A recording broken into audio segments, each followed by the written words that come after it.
आप सभी श्याम प्रेमियों को जय श्री श्याम। श्याम प्रेमियों, आज मैं आपको बताने जा रहा हूँ कि अगर आपके सर पे कर्जा हो गया हो, बहुत भारी कर्जा हो गया है, परंतु कर्जा आपका उतर नहीं रहा सिर से, आप बाबा के दरबार में गए हो, बाबा से मन्नत मांगी है, आपने बाबा से अर्जी लगा दी है।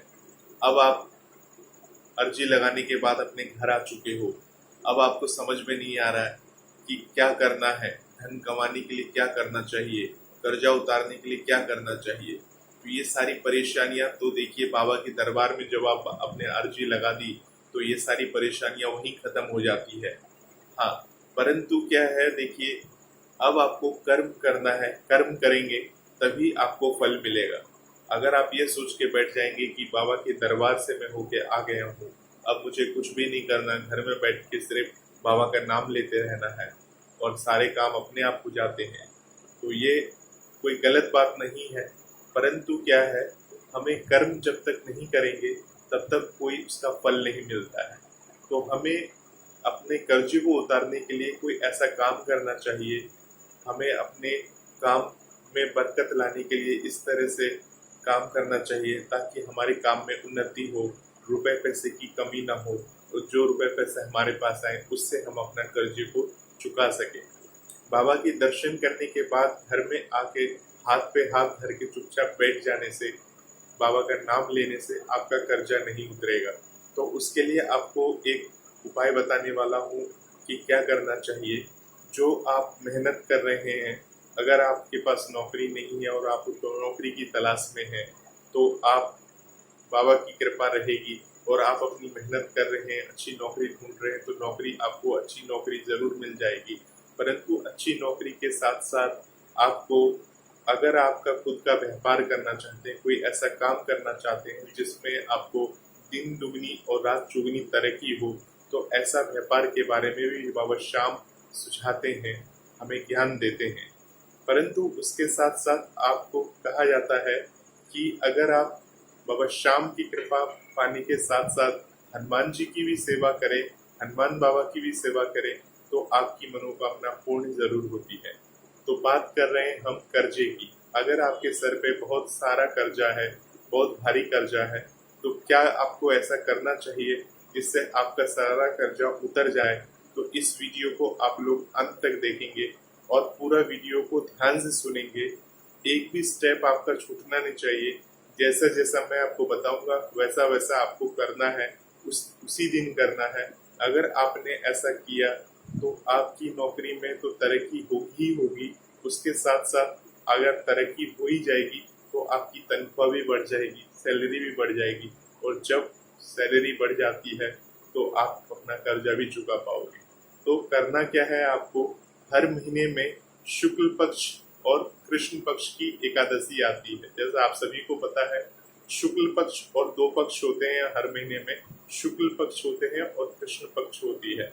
तो आपको करना क्या है, शुक्ल पक्ष में ध्यान रखिएगा, शुक्ल पक्ष में आपको जब अमावस्या की तिथि पड़ती है, अमावस्या से लेके पूर्णिमा, पहले अमावस्या आती है फिर पूर्णिमा आती है, तो अमावस्या से लेके पूर्णिमा तिथि के बीच में जो समय होता है शुक्ल पक्ष, आप ये शुक्ल पक्ष और कृष्ण पक्ष के बारे में आपको कैसे पता चलेगा, तो बाजार से आप एक कैलेंडर खरीद लीजिए, पंचांग खरीद लीजिए।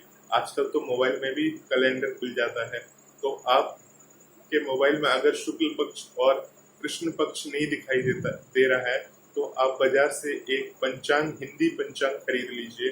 क्योंकि कृष्ण पक्ष कहीं कहीं पूरा में लिखा रहता है, कहीं कहीं छोटे अक्षर में लिखा रहता है, तो उससे आपको जानकारी पता चल जाएगी कि किस महीने शुक्ल पक्ष है, किस महीने की किस तारीख तक शुक्ल पक्ष है और कितनी तारीख तक कृष्ण पक्ष है। तो आधे महीने जो होता है, 30 दिन का महीना होता है, तो 30 दिन के महीने में आधा महीना होता है कृष्ण पक्ष और आधा महीना होता है शुक्ल पक्ष। उसी महीने में आपको एक अमावस्या और एक पूर्णिमा की तिथि लग जाती है। तो अमावस्या से लेकर पूर्णिमा की तिथि के बीच में आपको शुक्ल पक्ष की तिथि के समय में आपका वो दिन मंगलवार का होना चाहिए। मंगलवार के दिन आपको करना क्या है, मंगलवार के दिन आटे में गुड़ मिला लेना चाहिए। आपको आटे में, जो रोटी हम खाते हैं, आटे में गुड़ मिलाकर आपको पुए बना लेना चाहिए। पुए, बहुत सारे लोग पुए नहीं जानते कि पुए किसे कहते हैं, पुए आटे को गुड़ में मिलाकर बनाया जाता है और चाशनी में मीठा मीठा होता है पुआ। पुए जो होते हैं वो मीठे होते हैं।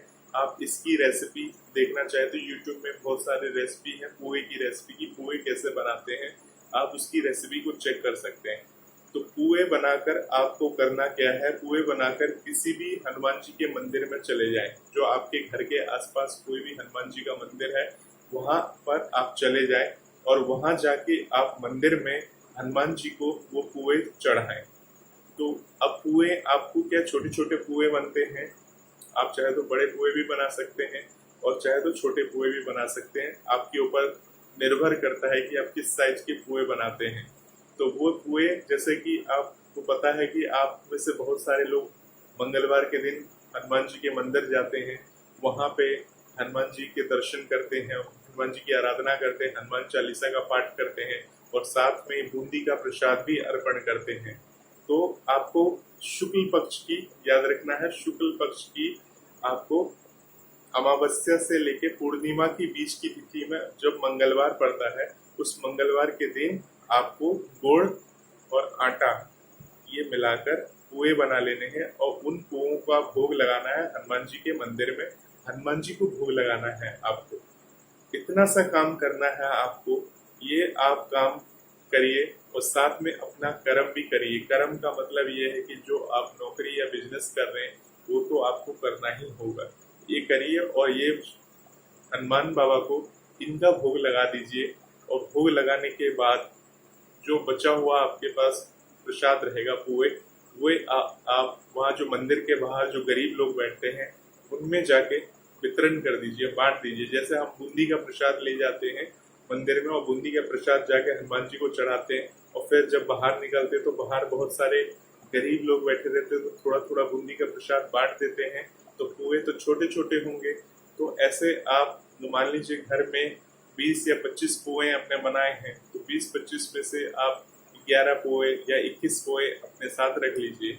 ये ले जाके हनुमान जी को चढ़ाइए, कुछ हनुमान जी के मंदिर में अर्पण कर दीजिए, हनुमान जी को भोग लगा दीजिए और हनुमान जी को भोग लगाने के बाद बाहर आने के बाद गरीबों में एक एक करके पुए को वितरण कर दीजिए।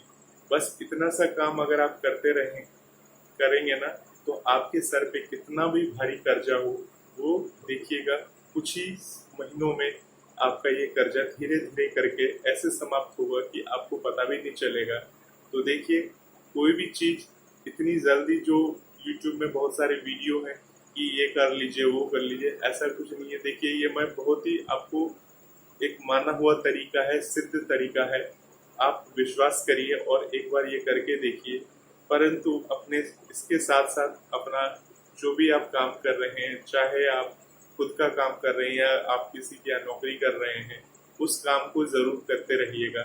आप वो काम करते रहेंगे तो आपको उसमें तरक्की मिलेगी, उन्नति मिलेगी और जब आपके पास पैसे अधिक से अधिक आएंगे, बाबा की कृपा रहेगी, श्याम बाबा की कृपा रहेगी और हनुमान बाबा की कृपा रहेगी, तो आपको वो सारी समस्याओं से छुटकारा मिल जाएगा, अर्थात आपको कर्जे से मुक्ति मिल जाएगी। तो इस उपाय को करिए और इस वीडियो को देखने के लिए बहुत बहुत धन्यवाद। अगर कोई भी आपका सवाल या जवाब है तो आप हमें नीचे कमेंट बॉक्स में पूछ सकते हैं। बहुत बहुत धन्यवाद हमारे इस वीडियो को देखने के लिए। आने वाली वीडियो के लिए इस चैनल को आप चाहे तो सब्सक्राइब कर सकते हैं और नोटिफिकेशन पाने के लिए बेल आइकन को भी दबा सकते हैं। जय श्री श्याम।